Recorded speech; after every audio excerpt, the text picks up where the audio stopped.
Hi, it's Full Abilities. My name is Hannah and I'm here with Ola. Charlotte Waldron. Um, yeah, yes. Today we are joined by a special guest. She agreed to talk to us today and share her story with us. Charlotte, welcome. Thank you. And so let's just start. Why won't you introduce yourself and tell us a little bit about your conditions? Yeah, sure. So my name is Charlotte. I am in college or university, so I'm trying to finish up this year, but I have a condition called Ehlers-Danlos syndrome, and it's basically a connective tissue disease. So collagen, what we use to like make our skin stretchy and our joints stable, um, is not produced efficiently enough for me. It doesn't work. So you wouldn't think that it'd have as many problems as it causes, but connective tissue is just entirely throughout your body. So I have several different serious conditions all throughout my body. Okay. What stigmas around your illness, and why do you think they are wrong or harmful? I think that there's this thought that people have about disability looking to be one thing. Like you look for someone in a wheelchair or that you can visibly see um, what what's causing their disability. And in my case, it's invisible. So when you look at me, you don't see all the things that come along with just having the disease. And a lot of it is just stuff that when I'm at home, I'm away from someone, and that's how I deal with the disability for the day. And you don't see the worst parts of this disease. Like I could be out with my friends and have a minimal pain day, but the next day is just horrific. Or like when I come home from school, that is a different person than who I am entering it. So oftentimes when you go to a doctor and you present them this information, the first thing they're going to go to is mental health, because if you were really seriously sick, we'd be able to see something. So that's the type of thing that really does seem to bother me about the disease. I think a lot of people that have EDS, I almost preferred to be in my wheelchair when I used my wheelchair, because that way it wasn't like a explanatory thing. Someone says to you, how come you can walk some days and others you can't? And it's just really, it comes down to the pain level of that day. And that's something that I find like a lot of able-bodied people can't really seem to relate to, because how can you go from one day doing so well and the next day not? Obviously, there's a lot that comes with having a disability, and most of it is difficult. But have you noticed any perks that come with having a chronic condition or a disability? Yeah, I would say at the beginning of it, I couldn't really perceive what that was going to be like, getting that diagnosis, because you're given a name. And I knew what Ehlers-Danlos syndrome was beforehand. And I was like, there's no way I have that. Because, you think the extremes, and that's what doctors tend to think. But I think the perk that it gave me really was to slow down and look at life from a different perspective. Before I was sick, I was really like rushing myself through life. And I finished high school early just because I wanted to like get out into the world. It was just a lot of pressure on me. I picked one of like the hardest majors, and I had to just stop in the middle of it all and like put myself first health wise, because what else can you do in that situation? And it taught me to just really slow down, because when you're rushing through life like that, you're not taking in every day. And honestly, as a person with EDS, I wake up every day and I am thankful that I have that day, because I lost my father really early. He died at about 42, and it was from cancer, but we didn't know at the time that he had a connective tissue disease. And a lot of people are, unaware of the fact that when you have diseases like this, if you contract anything, a serious disease like either Lyme disease, cancer, it can speed up the process of how like terrible it's going to get. So we did not have a very long time with him. And he wasn't like a massive smoker or anything. It just like came on like that. So the way I feel, and I've seen a lot of my friends die of this disease as well, you have to take each day as a gift and appreciate life. I think that's been the one thing that it's taught me to do, is just love life at a different kind of love. And it's like, you wouldn't expect to hear that from someone suffering, but I think a lot of us share that, you know, you can't take life for granted. Yeah, I absolutely agree with you on that one. And by Mhm. the way, so sorry about your dad. It's Oh. terrible to lose a father so early. But moving on to the next questions.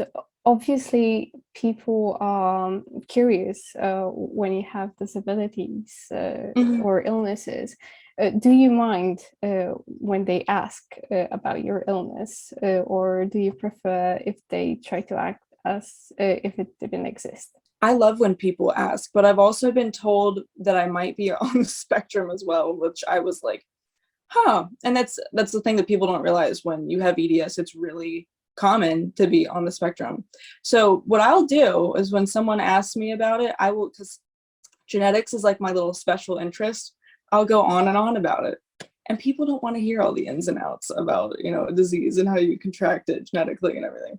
But I love when people ask, because I'm going to go off about it and explain to you everything. Um, but you know, I really don't like when people do the thing that they do with disabled people, and they kind of just try to like pretend that they don't see it or acknowledge it. And when I would have little kids ask me, I have two, a niece and a nephew, and I think they thought it was just this little funny stage in my life where Aunt Charlotte had to use a wheelchair. But I actually would sit down and take the time to explain to them, like, this is what this is. And if you see another person who's sick like this, you know, we do this and we do that, and we include them. And I think it's important that people talk about that. And you tell your children, when you see someone who's differently abled and they might be in a wheelchair or something else, we don't need to make a big fuss of it. But at the same time, we acknowledge people's differences. And I feel like with disability, it's such a hush hush thing. And you see it like in the media, there's not enough portrayal of us, because people don't want to address this thing that they don't know how to navigate. Yeah. Have you ever felt infantilized or have been gaslighted by, for example, doctors because of your illnesses? Definitely, you get the woman thing, that this is anxiety. There's no way that you would have this. When I first developed nutcracker syndrome, when I had the vascular compression on my kidney, that was some of the worst pain I think I've ever experienced. I've been hit with a car.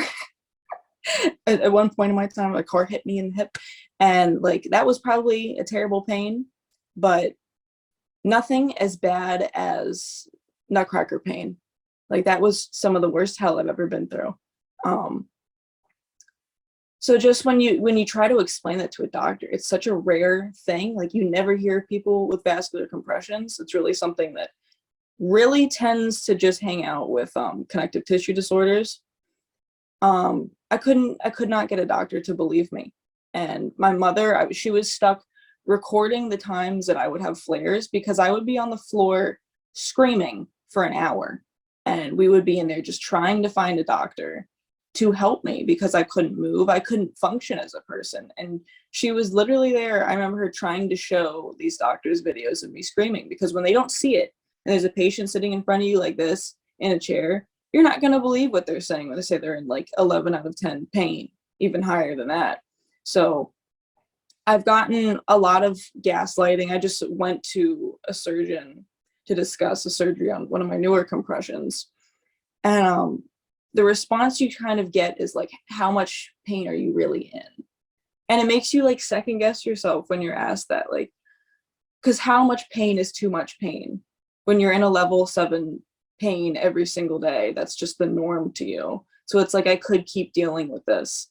But you know, when a doctor is really that unwilling to help you, it starts to make you question yourself. Like, is this really that bad? And then you'll have days and you'll see other people going around their day, and you're like, yeah, this is not normal, and I need a doctor to believe me. So yeah, I've definitely gotten that. I've got the woman thing as well, that this is probably just a hormonal thing. And people need to be real with themselves. When you're in that much pain, like, don't try and live with it.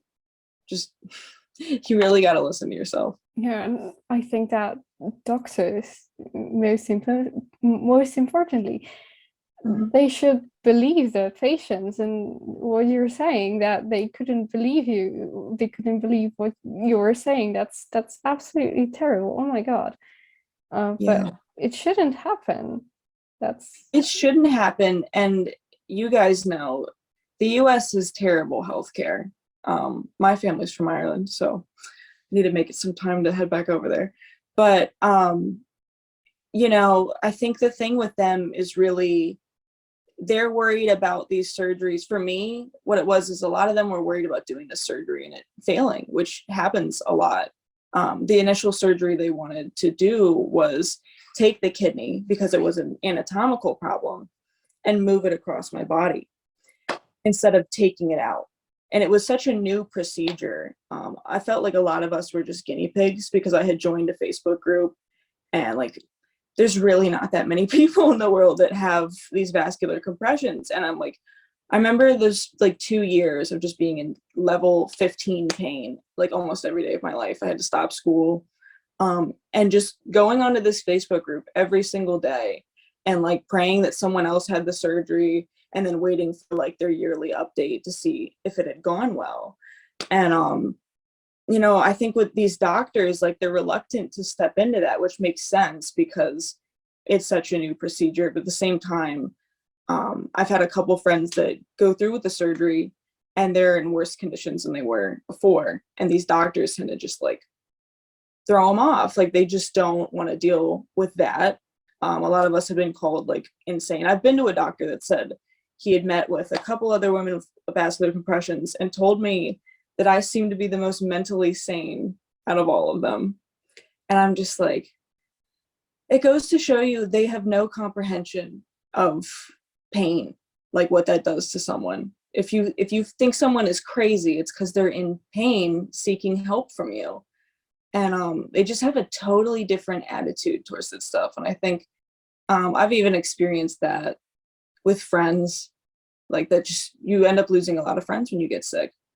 And it's because they can't perceive what it's like and they don't want to deal with the hassle of having to accommodate towards you. And yeah, I think there's just a separation there between able-bodied people and people with disabilities. I have plenty of friends that have disabilities and they completely understand when I have to cancel. There's none of that like otherworldly benchmark that I can't cross over to you because you can't relate to pain. Yes, but what you said and Sorry. the gaslighting thing is, I think it's more of a universal thing as well, because we're from Poland, and from my own experience and from experience of from people who I've spoken to over the years, it's just pretty much similar to Yeah. what you just said. I mean, I've talked to women in Ireland that have, because there's women all over the world that have Nutcracker syndrome. The issue is there are so little doctors that can treat it. And you know as well with EDS that it's just like, what can you do? I have no dentist over here that understands the condition. I've yet to meet one that knows what it is. I've lost a couple teeth. So that's scary for me. Like, how many teeth am I going to lose? I'm 21, going to be 22. And like, I don't know anyone that's lost as many teeth just because they fall out. And yeah, just trying to find a doctor anywhere overseas is impossible. So I realize there's that part to European medicine, but the issue of money over here, I think they're like almost equal in that sense. Healthcare needs to do better nationally. So I've seen it with so many women overseas that are just, some people don't even have kidney donation programs, is what I've learned in other countries. And I guess that's a very privileged thing for me to say because, you know, the US, when I decided I was just done with the kidney, I signed up for it, and in a matter of like a month, they found me someone to donate it to. And I was so happy to do that because she helped me, I helped her. But, you know, I just realized that in a lot of other countries, they don't have donor programs. A lot of them would say, unless there's an issue with your kidney, we won't take it out. So there's these women stuck with these kidneys that are causing them terrible amounts of pain, and there's nothing that they can do overseas, and they can't afford the money to come over to the US and then do what they need to do with the surgeon and fly back. Like, it's just, it makes no sense. And continuing the topic of medical experiences, what would be the most important lesson that you've learned throughout your medical journey? I would say when you go into appointments and you look like someone who looks like they would be fine, you get a lot of the gaslighting, like we've talked about. And there's a lot of things you can do to navigate that, because being in a doctor's office and not being taken seriously is such a, like, it's a traumatic feeling. And there's ways to gear yourself that you are going to get a result at each appointment. And that's what I practice every single time I go in. If I'm coming to tell them about a thing that I suspect I may have, I research. I do a lot of research, credible articles, WebMD, whatever it is. And I'll print them out sometimes and bring a folder with me and hand it to them. Because when they say they're leaving that door and they're going to look things up and research it, 9 out of 10 times it doesn't happen. And then you're stuck at square one again. So you really need to make a point at each appointment to show your evidence and at least get a referral if you can't get, a diagnosis. And you're asking what I've learned over my medical journey. I think it's to really be assertive with yourself, because at the same time, there's a lot of people out there that will take advantage of you, and you need to do a good job of protecting yourself from those people and standing up for yourself, because this disease and whatever, it'll take a lot from you.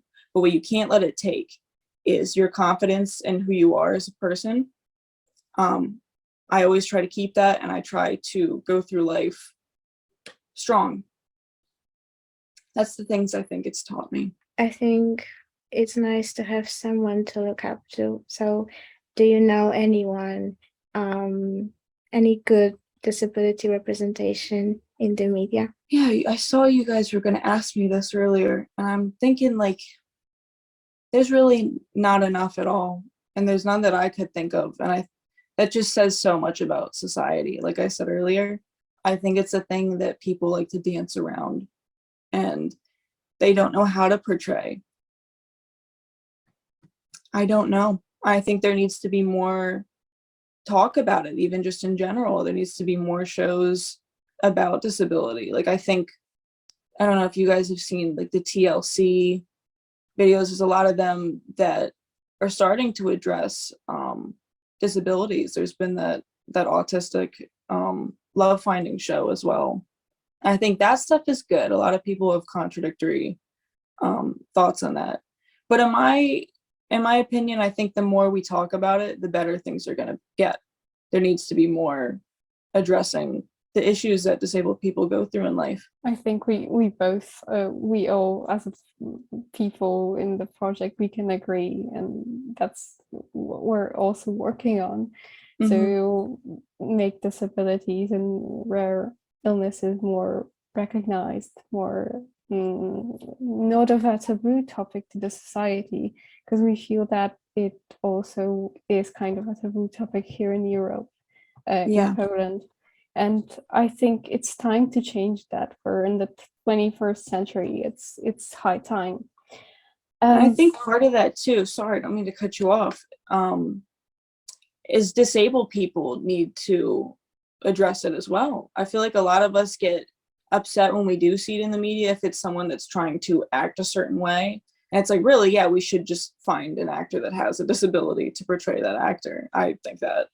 But yeah, I think as a disabled community, we need to address that we're not being portrayed enough. And the only way to combat the stigmas that we are put up with is to have more stuff in the media related to disabilities. So yeah, what were you saying though? I cut you off. No, I was just about to ask the next question. Okay. So to sum up the interview, what is something you'd like everyone to know about chronic illnesses and disabilities? I'd say if you have friends that have chronic illnesses, make sure you invite them to everything. Even if they tell you no 9 times out of 10, include your friends. Do what you can to help them not feel left out. And, when I was at my sickest times, I really wanted a friend. And a lot of my friends they couldn't do that for me because there wasn't that respect there. So I think if you have someone that you really love and they are dealing with this, make sure that they're included in everything and let them know that you're there for them, because this stuff is hard. It is really, really hard. And we need people there for us. As a chronically ill person, though, I'd say, like I said before, that we got to treat every day like a gift, and life is a blip. A lot of us aren't here for too long as well. So appreciate every day for what it is. And, I even thank the universe sometimes for just a unique experience that no one else is dealing with. That's made me different than everyone. And I try not to deny that about myself. That's why I post about it, because it's important for other people to see. But to see someone living with an illness and living life, I think that's important too. And like you said, there needs to be more portrayal of that in the media, because we don't see anyone with EDS. And I just felt like little girls need to see this as well. I have tons of little girl followers who reach out to me, and that makes me so happy when they say, like, I like watching your videos or this and that, because you need that growing up, especially if you're young and you're faced with an illness like this. So yeah. Is there anything else you would like to add that we haven't covered yet? I'm just so glad you guys are doing this. I think it's a great thing. And I think it's wonderful if you go out and reach out to people and talk to them about this kind of thing. Yeah, it needs to be more of what you guys are doing. Charlotte, thank you so much for your time. We are very, very grateful. And if anyone who's watching would like to follow Charlotte, then the link will be in the description box below. And again, thank you, and we wish you all the best. Thank you. Thank you guys.